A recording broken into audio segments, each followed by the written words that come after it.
Salut tout le monde! Voici une nouvelle vidéo qui prend la suite de la série Religion qui s'intitule l'Islam. Cette vidéo sera une présentation sur cette religion et qui dit peut-être vous allez apprendre des choses. Et c'est ça qui nous rend plutôt heureux. Donc reste jusqu'à la fin de la vidéo, n'oubliez pas de me suivre sur Snapchat et aussi d'activer la petite cloche afin d'être au courant de toutes nos nouvelles vidéos. Allez, c'est parti!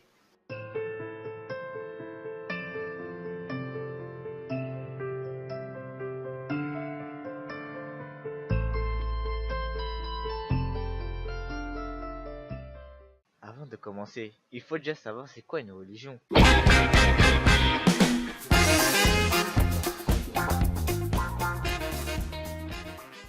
Une religion signifie c'est un ensemble de croyances, de dogmes et de pratiques culturelles qui constituent les rapports de l'homme avec la puissance divine ou les puissances surnaturelles. Bien entendu, pour des millions de croyants du monde entier, elle a toujours été là.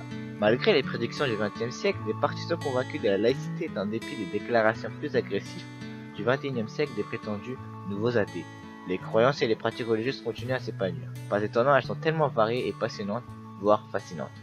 Donc dans le monde, il existe beaucoup et plein de religions de croyances. Mais aujourd'hui, on va se concentrer sur l'islam.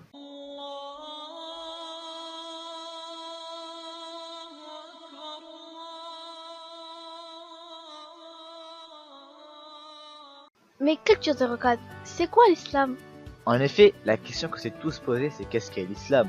L'islam n'est pas une nouvelle religion, mais la même vérité que Dieu a révélée à travers tous ses prophètes à l'humanité entière. Pour plus d'un cinquième de la population mondiale, l'islam représente une religion et un mode de vie à part entière.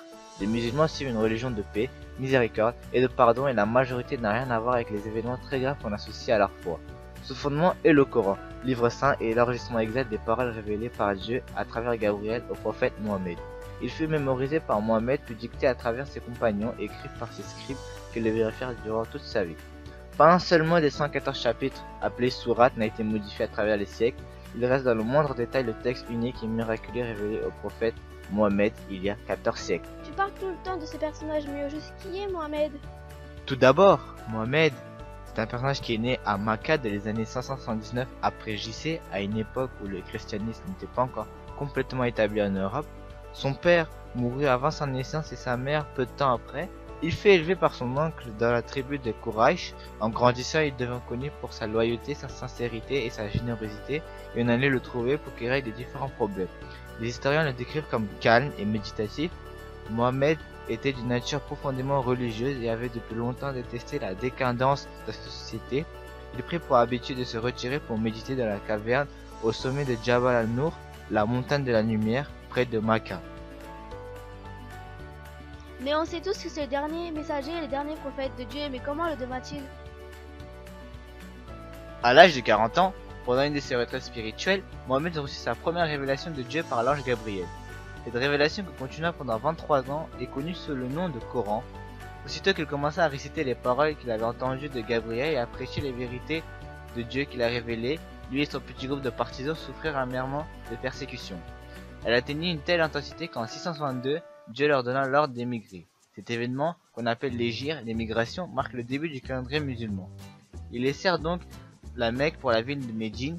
Après plusieurs années, le prophète et ses compagnons purent retourner à Makkah, où ils leur pardonnèrent à leurs ennemis et établirent définitivement l'islam. Avant que le prophète ne meure à l'âge de 63 ans, la plus grande partie de la péninsule arabique était musulmane. Et dans le siècle qui suivit sa mort, l'islam s'est répandu jusqu'en Espagne à l'ouest et jusqu'en Chine à l'est. Qui sont les musulmans et quelles sont leurs croyances? Plus d'1 milliard d'hommes et de femmes dans le monde issus d'un vaste éventail de races, nationalités et cultures à travers le globe depuis les Philippines du Sud jusqu'au Nigeria sont issus par la foi commune de l'islam. Environ 18% d'entre eux vivent dans le monde arabe, la plus grande communauté musulmane du monde étant l'Indonésie. Des parties entières de l'Asie et la plupart des pays africains sont musulmans, tandis que de fortes minorités existent en Chine, en Amérique du Nord et en Europe. On appelle un musulman est celui qui croit sincèrement au créateur unique des mondes, celui qui n'a rien, qui ne ressemble à rien, l'infini qui a parlé pour la dernière fois à l'humanité à travers son livre descendu sur le prophète. C'est aussi la croyance en jugement dernier, au-delà, aux anges, au paradis et à l'enfer. Cette attitude de la foi doit se traduire à travers des rites et des bonnes actions. 5 noms religieux dénommés les piliers de l'islam par la sunna prophétique permet de saisir la figure d'un être musulman, qui doit s'imposer une saine discipline de vie spirituelle par le bel agir en donnant l'exemple et sans chercher à imposer notre point de vue aux autres. Merci à toi d'avoir participé à ma vidéo. Il y a plein de choses à raconter sur l'islam et qui est une religion intéressante et composée de plein d'histoires. Si vous voulez que je fasse la suite, abonnez-vous et la vidéo doit atteindre 20 likes. Sinon, mettez en commentaire si je continue la série en choisissant soit de parler sur le christianisme ou bien le judaïsme. Allez, ciao, bonne vidéo.